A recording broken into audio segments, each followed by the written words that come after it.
On cherchait un sujet lumineux pour commencer la semaine du bon pied. On se disait que parler de la nature, ça allait faire le travail, hein, l'air pur, les animaux, miam miam, tout ça, c'est le fun. Sauf que non, les nouvelles de ce matin sont super déprimantes. Pour vivre cet échec, on a avec nous Patrick Bonin, député du Bloc québécois dans Repentigny et porte-parole du Bloc en matière d'environnement et changement climatique. Bonjour, Monsieur Bonin. Bonjour, c'est un plaisir. Ce matin, mauvaise nouvelle, le Fonds mondial pour la nature publie un rapport qui révèle que les populations d'animaux sauvages au Canada ont baissé de 10 au cours des 50 dernières années.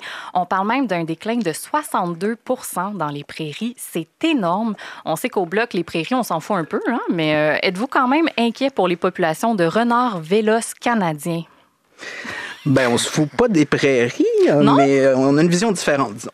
Mais c'est certain que quand on regarde les espèces, il y en a, oui, dans les prairies, mais il y en a aussi au Québec. Là. On en a des espèces emblématiques comme le beluga, par exemple, comme le caribou, comme le chevalier cuivré dont on entend parler, qui est d'ailleurs une espèce endémique qu'on ne retrouve qu'au Québec, qui est un poisson. Et c'est certain qu'on a beaucoup parlé de changement climatique, quoiqu'on entend un peu moins parler depuis l'arrivée de M. Trump. Là. Mais la crise de la biodiversité, on l'oublie rapidement et elle n'a jamais été mise au jour, ou du moins à l'agenda, autant que la crise climatique, et les deux sont interreliés, donc c'est une préoccupation quotidienne. Évidemment, quand on parle d'espèces en péril, c'est assez simple. Hein. Si une espèce disparaît, elle ne revient pas. Fait qu'il faut se concentrer là-dessus, parce que vraiment, ce qu'on a à faire au Québec, il y a déjà beaucoup de travail.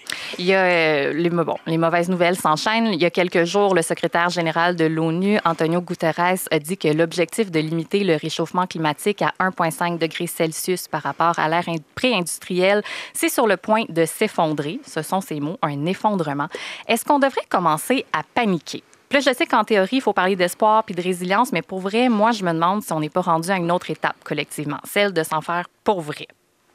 Bien, panique. C'est un gros mot, panique, mais je pense qu'il faut se réveiller sérieusement. Panique, c'est souvent une perte de contrôle, d'action, des gestes irréfléchis ou moins sensés. Je pense qu'il face à la crise climatique, aux rapports qui s'accumulent, aux délais, au recul des gouvernements, dont le gouvernement canadien en passant, il faut plutôt redoubler d'ardeur. Et l'idée de se mettre la tête dans le sable et de penser que parce qu'on ne parle plus de changement climatique, le problème va disparaître, évidemment, on est contre ça. Si paniquer, ça l'exige qu'on regarde la réalité en pleine face, puis qu'on se dise, bien, il faut faire des virages majeurs, comme société, évidemment, comme individu, et qu'on se donne les moyens de faire ces virages-là, moi, je pense qu'elle peut avoir du positif. Et il faut garder en tête, hein, quand on parle de lutte au changement climatique, là, oui, le 1,5 degré Celsius sera extrêmement difficile, voire presque impossible à respecter, mais au-delà d'un 1,5 degré Celsius, c'est pas un ravin, un seuil au-delà duquel il n'y a plus rien qui existe. Là. Peu importe si on le dépasse, il faut le dépasser le moins possible.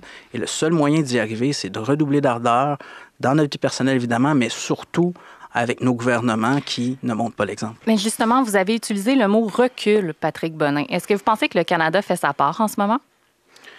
Ça part de recul? Oh oui. Ça là-dessus, on ne voit que ça. Dans l'histoire moderne du Canada, il y a un nouveau premier ministre, évidemment, M. Carney, qui est arrivé. Je vous rappelle, le premier geste qu'il a fait à la Trump, c'était de prendre un gros crayon puis un papier et de signer un décret pour enlever la tarification carbone, qui était quand même une mesure phare de l'ancien gouvernement. Et depuis, c'est une avalanche de recul. Il y a eu tarification carbone. On se souvient aussi, ce printemps, ils se sont associés aux conservateurs. Les libéraux s'associent aux conservateurs pour passer sous bâillon un projet de loi, le projet de loi C5 pour les grands projets nationaux. Là. La loi sur l'unité de l'économie canadienne, oui. Oui, et sur le développement surtout des projets nationaux. Là. C'est, selon Écojustice, le plus grand recul en environnement de l'histoire moderne au Canada. Là, c'est 12 lois, dont plusieurs en environnement, que le Canada n'a plus à tenir compte de lorsqu'il approuve des projets.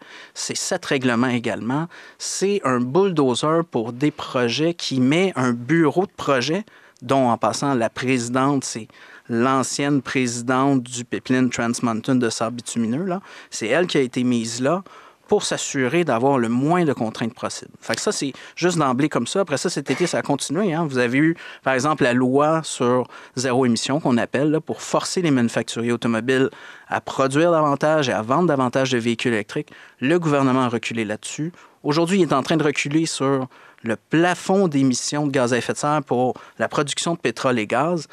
Et je ne vous cacherai pas qu'il y a une panoplie d'autres règlements qu'on voit venir qui risquent d'être abandonnés parce que M. Carney a pris un virage où il veut manger le lunch des conservateurs, il prend les positions des conservateurs qui sont souvent les positions des pétrolières. Et pour nous, c'est inquiétant parce qu'au Québec, on n'a rien à gagner là-dedans. On pourrait faire beaucoup mieux, mais c'est sûr qu'actuellement, Ottawa nous tire vers l'arrière. Mais là, c'est sûr qu'avec C5, là, on parle de projets d'infrastructure qui ne doivent pas vous rendre particulièrement heureux, Patrick Bonin, là, que ce soit l'expansion d'usines de gaz naturel et de cuivre.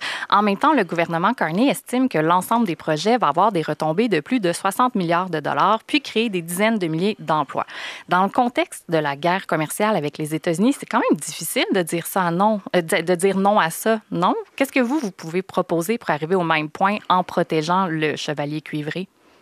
Bien, nous, on n'est pas contre l'accélération des projets. Évidemment, pas pétrolier et gazier, parce que tous les rapports sont clairs encore aujourd'hui. Là, beaucoup trop de production pétrolière actuellement sur la planète, des expansions financées souvent par les gouvernements. Fait que ce type de projet-là, on dit non merci. Après ça, de passer par-dessus les lois environnementales pour faire approuver des projets, pour aller de l'avant avec des projets, mais c'est parce qu'il y a un problème avec les projets s'ils sont obligés de faire ça. Fait que pour nous, le respect des lois, c'est une condition essentielle. Quand on regarde la panoplie de projets actuellement, bien oui, le développement du transport collectif, c'est quelque chose que les gens appuient. Oui, avoir des logements abordables, des logements verts, c'est quelque chose que les gens appuient. Oui, le développement de l'efficacité énergétique, d'avoir des maisons plus efficientes au niveau efficacité énergétique, le verdissement des entreprises, l'électrification des transports aussi dans une certaine mesure. Donc, il y a une panoplie de projets qui pourrait prendre de l'argent qui actuellement est donné aux pétrolières et qui pourrait être mis de l'avant et qui n'opposerait pas économie et environnement, comme le fait actuellement plusieurs projets, dont le projet de gaz naturel liquéfié dont vous avez parlé, qui va doubler les exportations de GNL au Canada. Puis, bon, vous êtes l'ancien responsable de la campagne Climat-Énergie chez Greenpeace Canada. Vous êtes un écologiste, donc, qui a fait le saut en politique. C'est difficile de ne pas faire un parallèle avec Stephen Guilbeault. Votre ancien collègue de Greenpeace était aux commandes du ministère de l'Environnement, puis même lui, il n'a pas réussi à renverser la vapeur. Vous vous attendez à avoir quel genre de latitude dans un parti d'opposition? Est-ce que vous composez bien avec la frustration? Ben, je ne pense pas avoir à avaler des couleuvres, en toute franchise. Si vous regardez la plateforme électorale qu'on a mise de l'avant, qui malheureusement n'a pas été tant débattue en raison de l'omniprésence de M. Trump et avec la peur de M. Poilievre et M. Carney qui arrivent en sauveur, là. Mais on avait 3 pans principaux qu'on amène cet automne sur la colline parlementaire. C'est évidemment l'économie, mais c'est aussi l'environnement et c'est l'identité du Québec. Donc, l'environnement, on a une panoplie de propositions et pour nous, ben, c'est des incontournables. Là. Oui, on va respecter, on veut qu'on respecte nos cibles de réduction de gaz à effet de serre, qu'on développe l'économie intelligemment, qu'on ait des limites à notre développement. Il y a des choses qu'on ne peut plus développer. On parlait du pétrole et gaz. Ben oui, il faut qu'il y ait une réduction dans certains secteurs et il ne faut pas se mettre la tête dans le sable. Donc, on va être responsable. Moi, je ne m'en viens pas en politique pour mettre de côté mes valeurs. Le Bloc québécois ne va pas mettre de côté ses valeurs. On se positionne très clairement. On est les seuls en Chambre actuellement à parler d'environnement. C'est le concours de qui est le plus pétrolier entre les libéraux et les conservateurs. Et je vous garantis qu'on a beaucoup d'espace pour en parler. On va continuer cet automne. Beaucoup d'espace, mais beaucoup de travail à faire aussi. En 2021, quand la boussole électorale de Radio-Canada a sondé les électeurs, l'environnement trônait au sommet de leurs préoccupations. J'imagine que vous étiez content. En 2025, par contre, l'environnement occupait le 8e rang des sujets qui les préoccupaient. C'est une méchante débarque, pareil. Puis, j'ai pas vraiment de questions. Je voulais juste le souligner en vous disant bon courage pour la suite, Monsieur Bonin. C'est gentil d'avoir pris le temps de répondre à mes questions aujourd'hui. Ça m'a fait plaisir. Bonne journée.